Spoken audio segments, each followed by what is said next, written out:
America's new reality.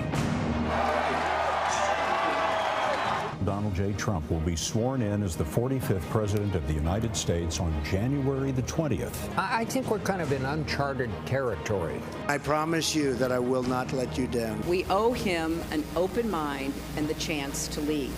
We are now all rooting for his success. This is the CBS Evening News with Scott Pelley. This is our Western edition. The outsider is in. Donald John Trump rode a wave of anti-Washington anger on an improbable 17-month journey from realty and reality TV to President-elect of the United States. In polls, Trump had never led during the race, so it was a stunning upset. He defeated the ultimate insider, former Secretary of State, Senator, and First Lady Hillary Rodham Clinton. Trump will be only the 5th president in American history to win the White House while losing the popular vote. Major Garrett has followed the Trump campaign from the very start and begins our coverage tonight. I say it is time for us to come together as one united people. It's time. Donald Trump, political novice turned improbable president-elect, began the hard work of reconciliation early this morning. For those who have chosen not to support me in the past, of which there were a few people, I'm reaching out to you for your guidance and your help so that we can work together and unify our great country. Trump, who once threatened Hillary Clinton with prison during the campaign, reached out to his vanquished foe as well. We owe her a major debt of gratitude for her service to our country. I mean that very sincerely. Early on election night, Trump insiders feared a narrow loss in Florida and the collapse of their electoral college strategy. But Trump galvanized rural and working-class voters there, while similar turnout also delivered North Carolina, Ohio, and Pennsylvania. Winning Wisconsin, a Democratic state in every election since 1984, was the icing on the same demographic cake. GOP pollster David Winston. He overperformed with union households. He overperformed with lower income. He also overperformed with those folks with some college, which made up about a third of the electorate. He did quite well. At times in his victory speech, Trump sounded more like a Democrat, emphasizing government spending to improve transportation and reduce poverty.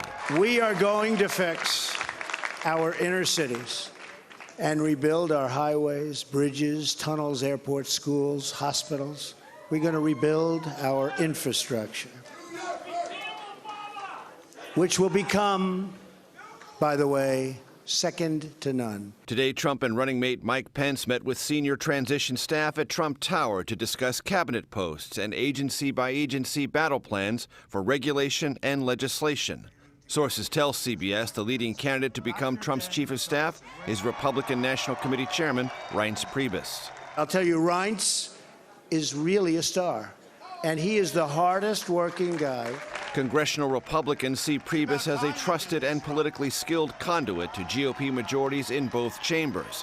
House Speaker Paul Ryan clashed with Trump frequently, but today praised his victory. I think what Donald Trump just pulled off is an enormous political feat. It's an enormous feat in that he heard those voices that were out there that other people weren't hearing, and he just earned a mandate. The most prominent names for Trump cabinet posts include former New York Mayor Rudy Giuliani, former House Speaker Newt Gingrich, and Trump's only Senate endorser, Alabama's Jeff Sessions. And Scott, as president-elect, Trump will now receive a detailed daily intelligence briefing.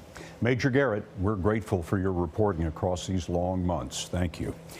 The candidate who fought for a decade and more to become the first woman president was ultimately caught in the wind shear of two revolutions, Obama on the left and then Trump on the right.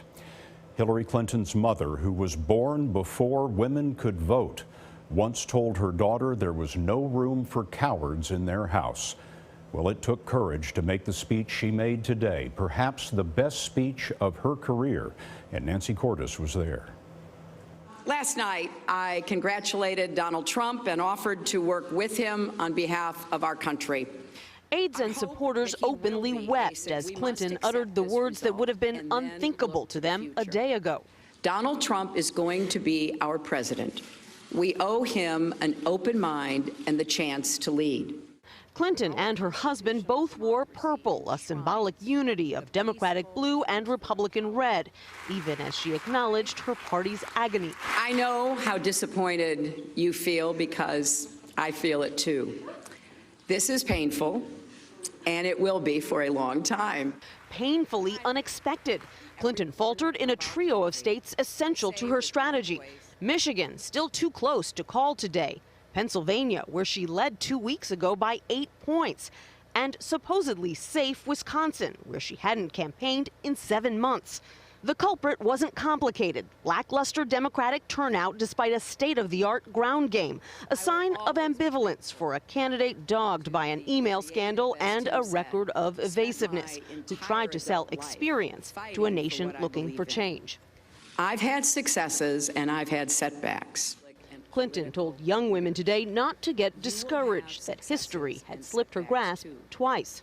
This loss hurts, but please never stop believing that fighting for what's right is worth it.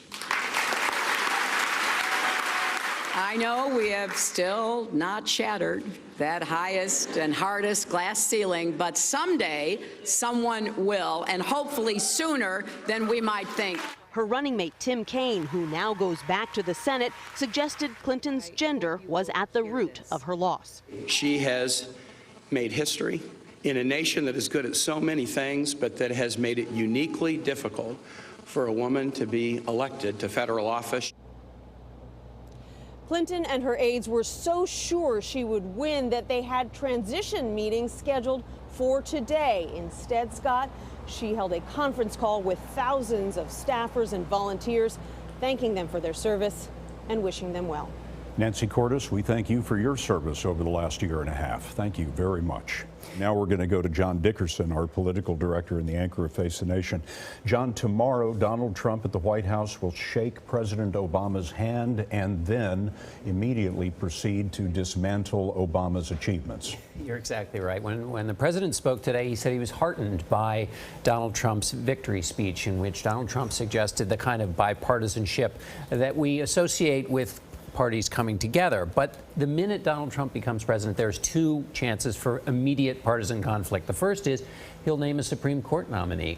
That, for Democrats, is a partisan rallying point because the Supreme Court nominee will determine the ideological course for the court, because it's a 4-4 split at the moment. The next one is the Affordable Care Act. Paul Ryan today said he's got a piece of legislation he just wants Donald Trump to sign. That would undo Barack Obama's signature domestic legislation. It's a maxim of politics that revolution is easy, but governing is hard. What do we know about his management style? Well, from the campaign, we know it has its chaos moments. He had 3 campaign managers. Now, he finally stuck with one at the end, but then he also did something that was extraordinary. He went totally against the conventional wisdom of politics, and he also brought in some new people who'd not been involved in politics, and that won the day for him. Voters say they want to make sure that he listens to his advisors, and he does have, as Major mentioned, you got Newt Gingrich and Rudy Giuliani and Chris Christie, who he did listen to, and Reince Priebus. So he seems to be able to do that.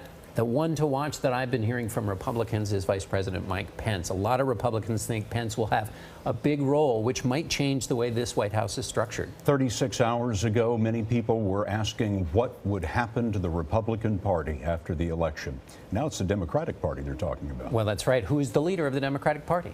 And that's not an easy question to answer. There will be some jockeying and also somebody to stand in and represent the 59 million people who voted for Hillary Clinton. A lot of those people are very despondent today. The sleepless John Dickerson, anchor of Face the Nation, thanks for being with us. And on Face the Nation, by the way, this Sunday, John's guests will include Senator Bernie Sanders and former House Speaker Newt Gingrich.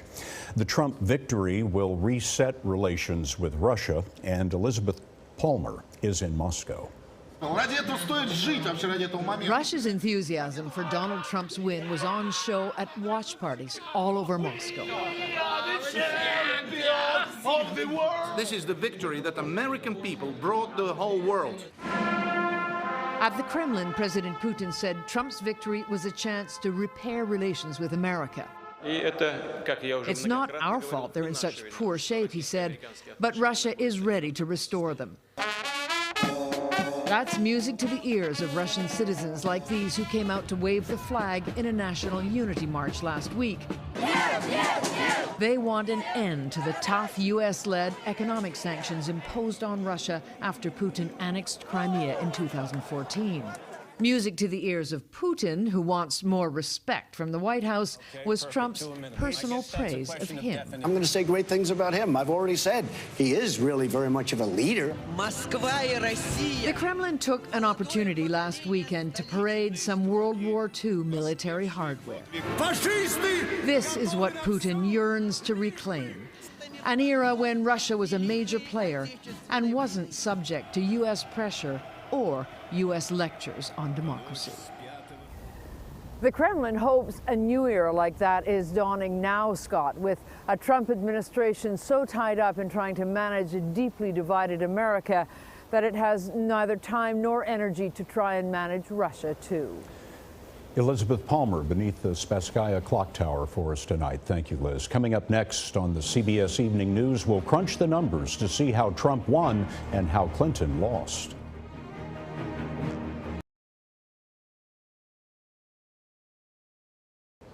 How evenly divided is the nation? We'll listen to this. Out of 120 million votes cast, each candidate got a little bit less than 60 million in the popular vote, with Clinton ahead by only 200,000.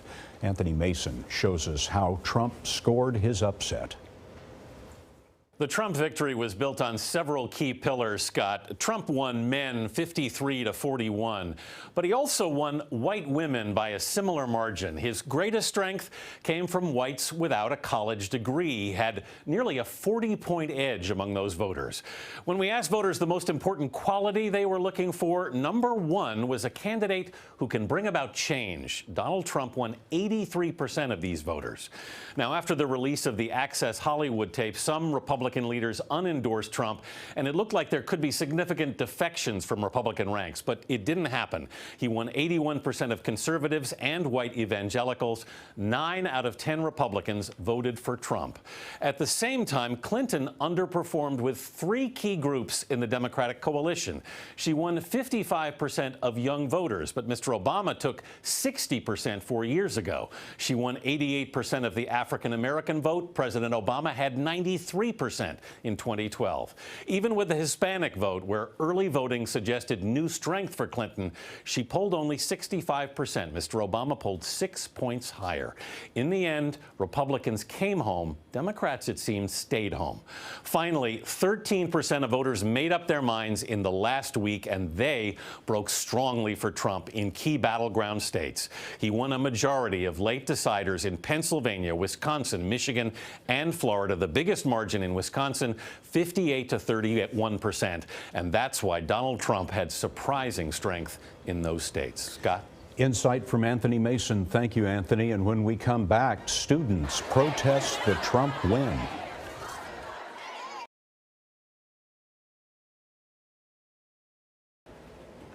Pre-election jitters gave way to major mood swings in the financial markets.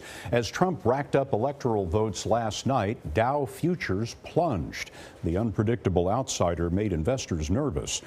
But Trump's calm acceptance speech seemed to reassure the markets, and stocks rallied today, lifting the Dow more than 250 points.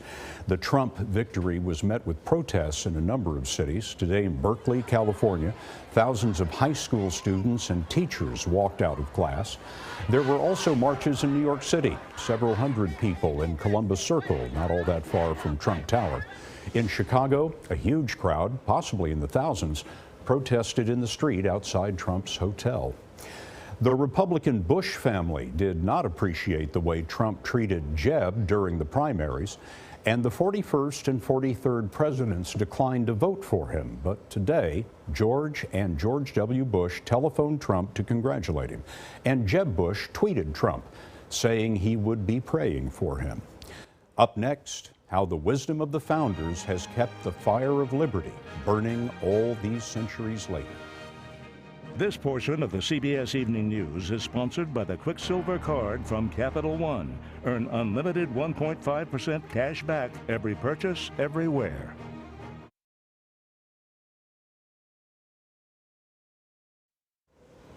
In the days before Election Day, someone asked me a question I had never considered before.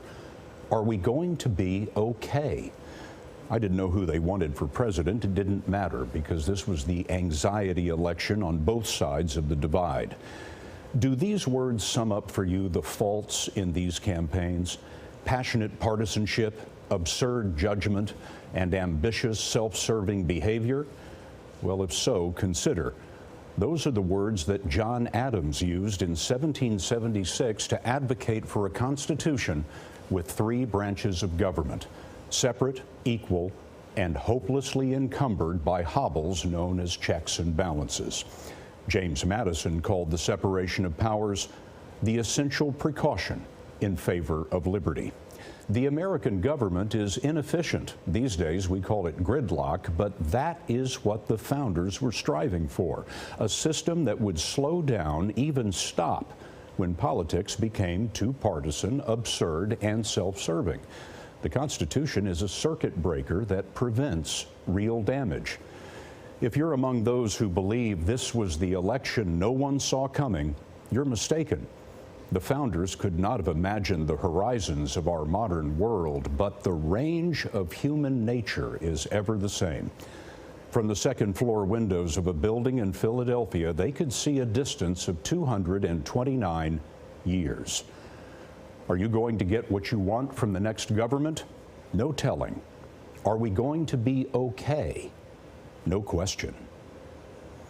For some of you, our regular local programming is coming up next, but for many, the special edition of the CBS Evening News will continue in just a moment.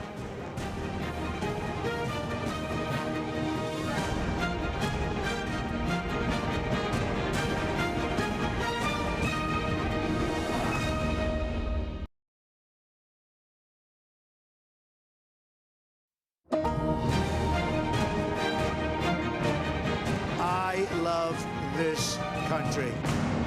Triumph. I pledge to every citizen of our land that I will be president for all Americans. And tribulation. It's just quite frankly frightening. He is not a reflection of the country. They killed us, but they ain't whooped us yet. I know we have still not shattered that highest and hardest glass ceiling, but someday someone will, and hopefully sooner than we might think.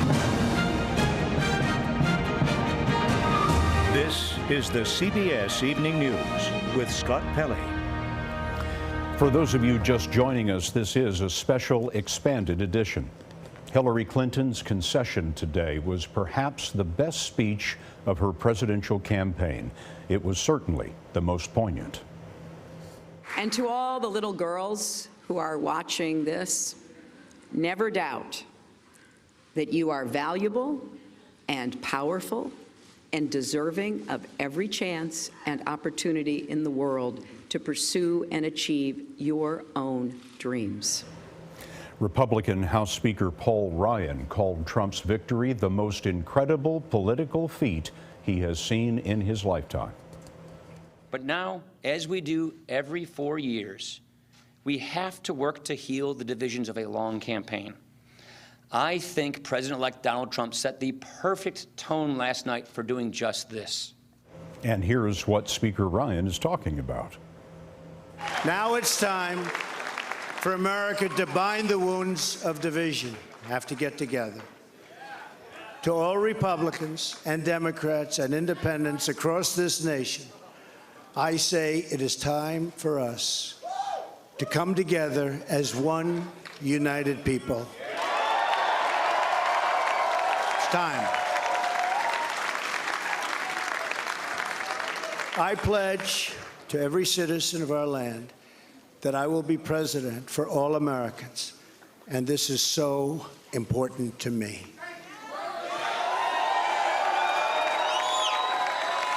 For those who have chosen not to support me in the past, of which there were a few people, I'm reaching out to you for your guidance and your help so that we can work together and unify our great country.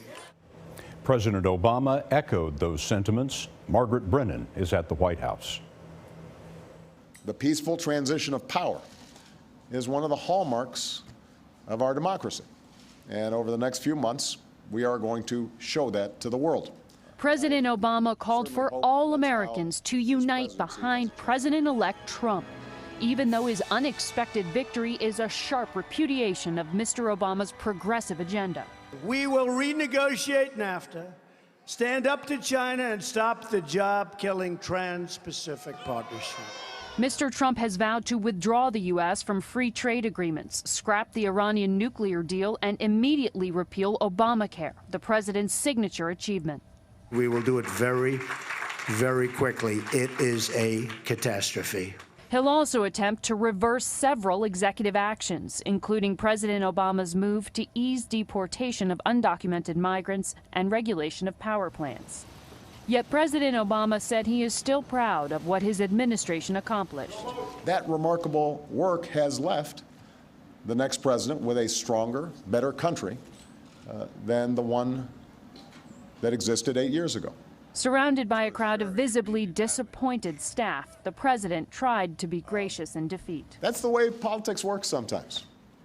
We try really hard to persuade people that we're right. And then people vote. And then if we lose, we learn from our mistakes, we do some reflection, we lick our wounds, we brush ourselves off, we get back in the arena. Tomorrow, President Obama will do something else he never imagined: welcome Donald Trump to the Oval Office. The First Lady will also meet with Melania Trump, an image of unity, Scott, in a divided America. Margaret Brennan at the White House, changing hands at noon on January 20th. Margaret, thank you very much. If one state saw the bombshell coming, it was Ohio, a bellwether. That's an old term for the sheep with a bell around its neck leading the flock. Well, around 10:30 last night, we saw which direction the flock was heading when we projected Trump had won Ohio, which has picked all but 2 presidents since 1904. Dean Reynolds is there. Across Ohio, as the news took hold, Donald Trump's supporters exulted in their man's 9-point win in the Buckeye State. From Cleveland to Columbus to Cincinnati, they felt the earthquake. Sherry LaMancha fondly recalled when she first climbed aboard the billionaire's bandwagon. Once I heard him in person, I looked him in the eye, and he said everything I've always dreamed someone would say. Are you guys considered the oddballs? On campus? Yeah. Absolutely, 100%. Amanda Tidwell was a student volunteer for Trump at Ohio State University. How do you feel this morning? I feel great. I feel like our country is finally back on track and where we need to be going. Did you go into last night thinking that this would be the outcome? I did. Freshman Jason Goldstein said Trump's allure to millennials was simple. I just like the fact that Trump was an outsider. I think that's what appealed to most people. Cheers, everybody. Cheers. In Trumbull County, trucking company owner Bill Strimbu bought pizza for all his workers in celebration of Trump's big win. 4 years ago, President Obama won the county by 22 points. Last night, Hillary Clinton lost it by 6. There was not a frown in this entire building or in any of my truck drivers this morning, that's for sure. It seems like the working class of this country came together last evening to make a clear-cut statement of how they want our country run. We're with celebrating Trump supporters tonight, Scott. One Republican who is not celebrating, though, is John Kasich, the governor of Ohio, who opposed Trump in the primaries and who never endorsed him. Before yesterday's election results came in, Kasich had announced plans to give a big speech on Thursday. But now, Scott, those plans have been canceled. Dean Reynolds listening to Ohio tonight. Dean, thank you. Pennsylvania had voted Democratic in 6 straight presidential elections, with Philadelphia, the state's largest city, in the driver's seat. Well, Jerika Duncan was there at 3 o'clock this morning when the Keystone State became the last domino to fall in Hillary Clinton's blue wall. Here at City Diner, election night excitement turned to disbelief and cries of defeat. Clinton supporter Nabila Nanji was stunned. It's just quite frankly frightening. He is not a reflection of the country that I was raised in. Democrat Greg Traynor said he wanted a primary do-over. None of this would have happened with Bernie Sanders. At Andy's Diner in Ambler, 20 miles north of Philadelphia, reality is just starting to set in for Jerry Axler and her 45-year-old daughter, Lauren Casiello. I mean, I was shocked. I was watching it roll in, and it was kind of like a bigger hole, you know, inside, just deep down. Lori Wright says she was equally as hurt by Trump's win. But I just can't believe the things that he has said, especially about women, that so many women voted for him. And I feel kind of betrayed about that. Pennsylvania voters were supposed to be part of a Clinton blue wall. In her final push, 40,000 people joined her at Independence Mall the night before the election. I already had my hotel in D.C. rented for the inauguration. Mother of two, Jennifer Stomsky, volunteered for the Clinton campaign. I think I shed my first tears when I had to wake up my 10-year-old son, and he was upset, and he started to cry. As signs for Clinton-Kane get tossed aside, those who put them up say they will never forget her story is still history. I take today, and I cry, and I mourn, and then tomorrow we start over again. Small towns overwhelmingly here in Pennsylvania voted for Donald Trump. But Scott, when you look at the numbers from 2012's presidential election here in Pennsylvania, you'll see that Clinton lost more than 100,000 votes, while her opponent gained 232,000. Jerika Duncan for us tonight. Jerika, thank you. Well, it turns out the obituary for the Republican Party was premature, to say the least. Not only did they take the White House, the GOP held on to the House of Representatives and beat back a Democratic challenge in the Senate. Here's Juliana Goldman. I hope you're having as good a day as I am. Taking their victory laps, Senate Majority Leader Mitch McConnell and House Speaker Paul Ryan celebrated their party's clean sweep. Donald Trump provided the kind of coattails that got a lot of people over the finish line so that we could maintain our strong House and Senate majorities. Now we have important work to do. The two Republican leaders have struggled to forge a relationship with the controversial president-elect, but now their agendas go hand in hand, from repealing Obamacare to confirming a conservative justice to the Supreme Court. And they aren't the only GOP converts. John McCain said he looked forward to working with Trump to address national security challenges. And Lindsey Graham, who just yesterday tweeted that he did not vote for Trump, said, "To the extent that I can help President-elect Trump, I will do so." I want to thank the people of this extraordinary state for giving me another opportunity to continue to serve them in the United States Senate. President Trump! President Trump! Republicans weren't expecting to do as well as they did last night, but several tight races in states like Pennsylvania, Missouri, and Wisconsin broke their way. One bright spot for Democrats was Congresswoman Tammy Duckworth, an Iraq War veteran and double amputee who defeated Illinois Senator Mark Kirk. I believe in an America that doesn't give up on anyone who hasn't given up on themselves. Duckworth will be among the record 21 women serving in the U.S. Senate. Scott, one woman who will be joining her, New Hampshire's Democratic Governor Maggie Hassan. Late today, her opponent, a Republican Senator Kelly Ayotte, conceded. Juliana Goldman, thank you very much. The burning question on several state ballots was whether to legalize pot. 4 states did, including the one with the highest population, California. John Blackstone is there.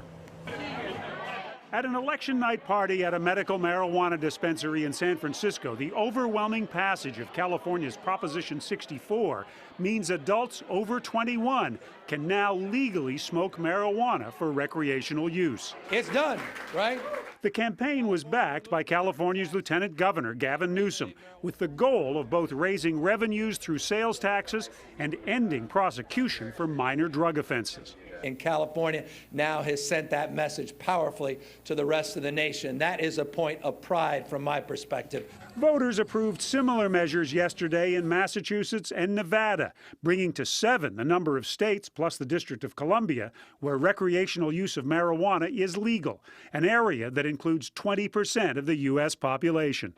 But under federal law, marijuana remains illegal everywhere. People at the grassroots level in states across the country are saying, you know, nuts to that. Zev Yaroslavsky is with UCLA's School of Public Affairs. The federal government and the states are going to have to come to the table and work this out. Critics worry that legalization suggests to young people that marijuana is not dangerous, while there is evidence it can have lasting health impacts. In Colorado, marijuana-laced candy got into the hands of children.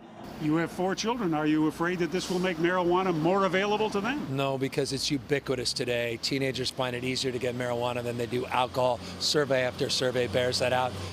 As of today, it's legal for anyone over 21 to possess marijuana in California, but it's not yet legal to buy it except at a dispensary like this for medical marijuana.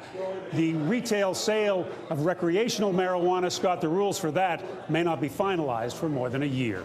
John Blackstone, thanks. Coming up next on this expanded edition of the CBS Evening News, how the Trump victory is playing in Europe, and later, a bad night for pollsters.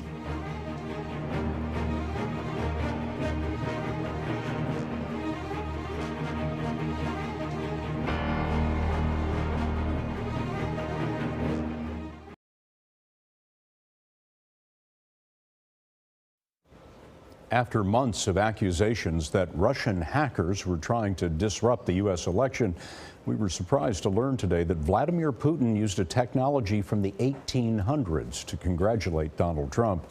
He sent a telegram. The Trump win was front-page news all over the world, and here's Mark Phillips.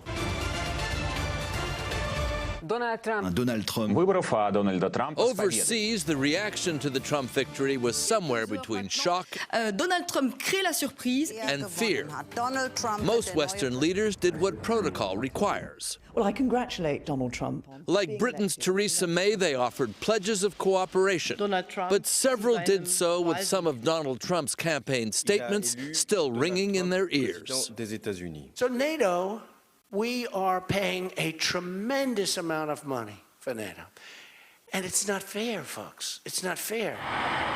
That's frightening talk in places like the former Soviet republics of Latvia, Lithuania, and Estonia, where NATO exercises are held to thwart the perceived ambition of Vladimir Putin to take them back. Donald Trump has been mocked here for cozying up to Putin and saying NATO's U.S.-backed defense guarantee is not automatic.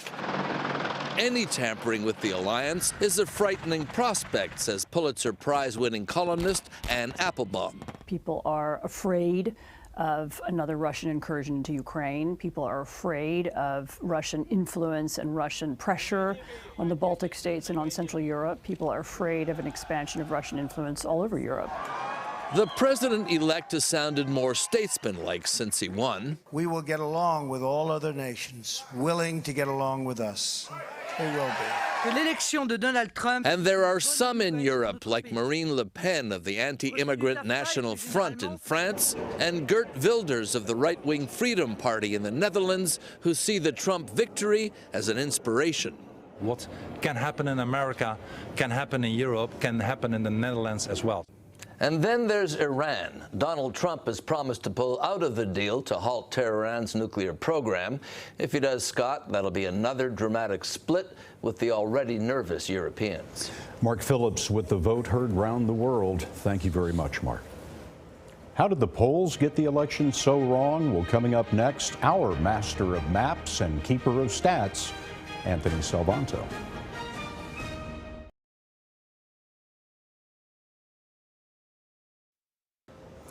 So how did the polls lead us astray, including our CBS News poll, which is considered to be one of the best in the industry? Anthony Salvanto is our director of elections. In other words, he is our polling expert. So, Anthony, the polls got the popular vote nearly right, but missed badly on how the states were going to fall in terms of the electoral vote. What went wrong? Well, if you look at the states that were polled right up until almost Election Day, they showed the tightening toward Donald Trump, including our own, very tight in places like Ohio and Florida. But the states that Donald Trump flipped that surprised everybody, places like Pennsylvania, Wisconsin, maybe Michigan, those didn't have as much late polling. And I think pollsters may have written them off, figured they were reliably Democratic. And what we should have done or could have done is go back and try to pick up any late movements there. There were a lot of undecided voters in this election, and if I understand you correctly, they were moving in those reliably Democratic states, and they weren't being polled at that time. Well, what we saw in much of the polling was this movement towards Donald Trump, which in fact ended up continuing right through Election Day.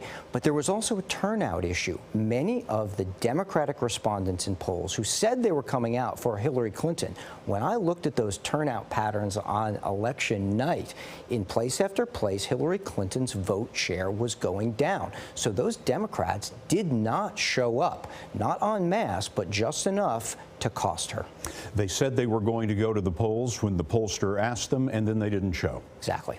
How can polling fix this next time? Well, I think we could be a little more discriminating about who we ask and who we think is going to show up. If, in fact, there is going to be an enthusiasm gap, if, in fact, there are going to be people who tell pollsters that they're coming and they do not show up, then we can do a better job of modeling the electorate and making sure that we keep in only those people who are, in fact, going to turn out. A science and an art.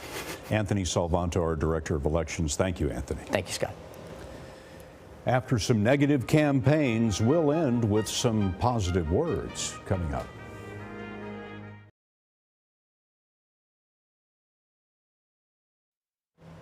After an election that reflected how divided this nation is, we'll end the broadcast tonight with calls for unity from President-elect Trump and Hillary Clinton. Now it's time for America to bind the wounds of division. Our campaign was never about one person or even one election. It was about the country we love. To all Republicans and Democrats and independents across this nation, I say it is time for us to come together as one united people. People of all races and religions, for men and women, for immigrants, for LGBT people and people with disabilities, for everyone.